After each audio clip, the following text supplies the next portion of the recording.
नीचे से minimum change कभी किए मां से निकलने के बाद what your parents have every day for the rest of your life. काल रणवीर इलाहाबादिया सारख्या इन्फ्लुएन्सरनी आई वडिलांच्या संदर्भात अनेक चुकीची विधानं केली। जय शिवराय भावांनो, सध्या खूप चर्चेचा विषय आहे। सोशल मीडियावर या विषयाने धुमाकूळ घातलेली आहे आणि संसदेमध्ये सुद्धा हा विषय गाजत आहे। महान युट्यूबर जैसे करोडो फॉलोअर्स आहेत रणवीर अलाहाबादिया, त्याने एका कार्यक्रमामध्ये जो समय राणा यांचा इंडियाज गॉट लेटेन म्हणून एक कार्यक्रम ते चालवतात, त्याच्यामध्ये त्याने आई बाबावर अश्लील टिप्पणी केली आणि याला ते लोक नाव देतात की स्टँडअप कॉमेडी। त्या ठिकाणी अश्लीलता आणि शिव्या, घाणघाण शिव्या त्या ठिकाणी त्या कार्यक्रमामध्ये दिल्या जातात आणि सगळे लोक आवडीनं बघतात बरं। आणि हे जे रणवीर अलाहाबादिया यांचा सन्माननीय नरेंद्रजी मोदी यांच्या हस्ते त्यांचा सत्कार सुद्धा झालेला आहे आणि हे मोठ्या मोठ्या कॉलेजमध्ये जाऊन कार्यक्रम करतात आणि त्यांना मोठे मोठे कॉलेज बोलवतात। विचार करा, म्हणजे समाजावर या बाबीचा काय आणि ह्या व्यक्तीचा काय परिणाम पडत असेल। व्हिडिओ कुठे स्किप न करता शेवटपर्यंत नक्की बघा। प्रत्येक एपिसोडमध्ये नवीन नवीन व्यक्तींना बोलवलं जातं। आशिष चंचलनिया, रणवीर अलाहाबादी आणि रेवल टीट नावाची मुलगी त्यावेळी तिथं होती। त्यांनी त्या स्पर्धकाला, जो स्पर्धक होता त्याला रणवीर अलाहाबादिया याने तो प्रश्न विचारला आई वडिलाबद्दल।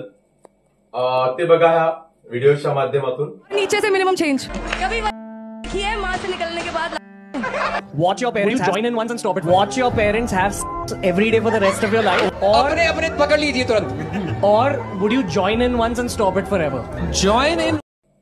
भावांनो, त्यांनी जे वक्तव्य केलं ते मला इथं सोशल मीडियावर सांगायला सुद्धा लाज वाटतो, पण सांगणे अत्यंत महत्वाचं आहे।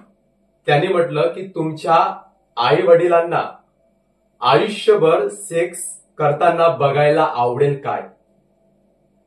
आणि तो इथंच थांबला नाही बरं। त्यांनी पुन्हा त्या स्पर्धकाला म्हटलं की तुम्हाला त्यांच्याशी, म्हणजे तुम्हाला त्यांच्या सेक्समध्ये जॉईन व्हायला आवडेल काय? म्हणजे बोलते वेळी सुद्धा असा घाण वाटतो आणि त्या रणवीर अलाहाबादियाला हे वक्तव्य त्या स्पर्धकाशी बोलताना त्याला काहीच कसं वाटलं नाही। त्याला स्वतःच्या बापाची सुद्धा, स्वतःच्या आईची सुद्धा त्याला आठवण आली नसेल काय?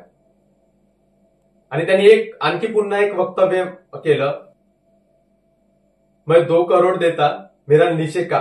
त्याने म्हणजे बोलायला सुद्धा म्हणजे असं घाण वाटतो।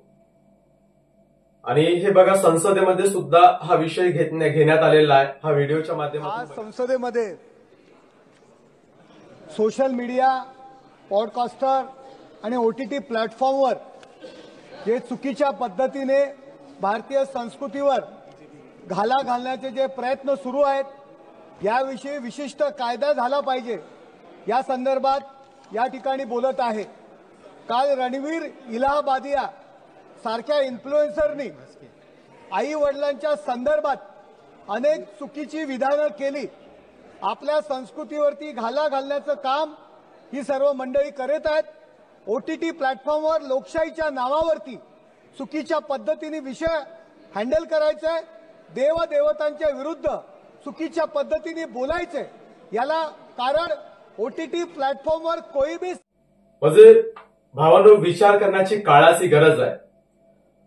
असे बरेच या ठिकाणी युट्यूब आणि इन्स्टावर क्रिएटर्स आहेत जे असलेले व्हिडिओ बनवतात आणि यासाठी जबाबदार कोण?